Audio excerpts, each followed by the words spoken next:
Hello Mare, welcome to my channel. Mare, alam mo ba, isang makasisayang tagumpay ang nakamit ng pelikulang Hello Love Again. Sa kabila ng matinding kompetisyon, ang pelikula ay nagtakda ng bagong record sa box office, hindi lamang sa Pilipinas, kundi pati na rin sa buong mundo. Tara, let's spill the tea. Mare, isang malawak na pagpapalabas sa 900 na mga sinihan sa buong mundo ang Hello Love Again ay nagmarka ng kasaysayan bilang ang unang lokal ng pelikula na nagkaroon ng midnight screening at pinakamalawak na opening release.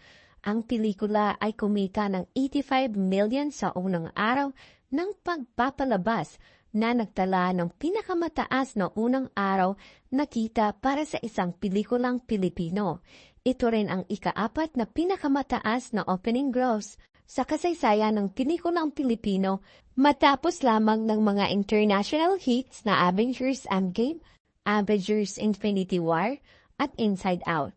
Hindi lang iyan, Hello Love Again ang pinakamabilis na pelikulang Pilipino na umabot sa 100 million pesos sa loob ng 2 araw at patuloy na lumagpas sa mga milestones nito na umabot na sa 500 million pesos sa loob ng 6 na araw lamang. Bukod dito, ang pelikula ay nagtakda ng record sa Pilipinas bilang ang pinakamalawak na inilabas na lokal na pelikula na ipinilabas sa 726 na mga sinihan sa buong bansa.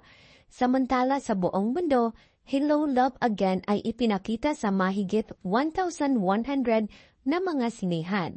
Hindi rin nagpaiwan sa international scene ang pelikula na naging kauna-unahang Filipino film na pumasok sa US box office na nagtamo ng magandang ranking sa ibang bansa gaya ng Australia at New Zealand kung saan ito ay umabot sa top 4 at top 3 sa kanilang opening weekend.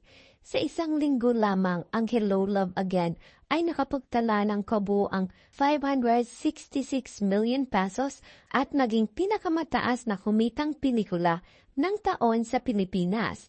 Tinalo ang pelikulang Unhappy for You na kumita ng 450 million pesos. At matapos ang 10 araw ng Hello Love Again ay pumalo sa 930 million pesos worldwide nang siyang pinakamabilis na pelikulang Pilipino na nakarating sa 900 million pesos. Ngayon, ito na ang pinakamataas na grossing Filipino film of all time at ang kauna-unahang pelikula mula sa Pilipinas na nakamit ang 1 billion pesos mark sa buong mundo sa loob lamang ng 11 days. Nagdiwang ng tagumpay ang buong cast at production team ng Hello Love Again matapos nitong maabot ang isang historic milestone sa box office, ang pagiging kauna-unahang pelikulang Pilipino na kumita ng over 1 billion pesos sa buong mundo. Sa isang pahayag, ipinahayag ni Alden Richard ang labis na pasasalamat sa lahat ng sumuporta sa pelikula. Ayon sa aktor, hindi nila inaasahan ang laki ng tagumpay na natamo ng Hello Love Again. We love you a billion times. Hindi namin in-expect na aabot po ng ganito yung gross income ng Hello Love Again globally. No words can say how grateful we are. Maraming salamat po. Samantala, si Catherine Bernardo, ang leading lady ng pelikula, ay nagsabi rin ng kanyang pasasalamat sa lahat ng mga kababayan natin na naging bahagi ng tagumpay ng pelikula. No words po, we are just extremely grateful.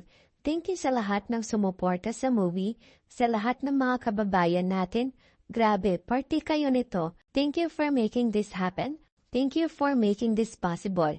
Walang duda ang Hello Love Again ay isang monumental na tagumpay para sa industriya ng pelikulang Pilipino.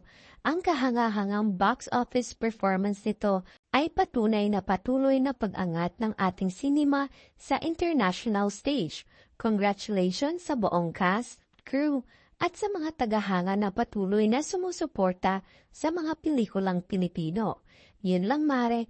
Thank you so much for watching, Mare, and subscribe for more. Don't forget to watch the other videos.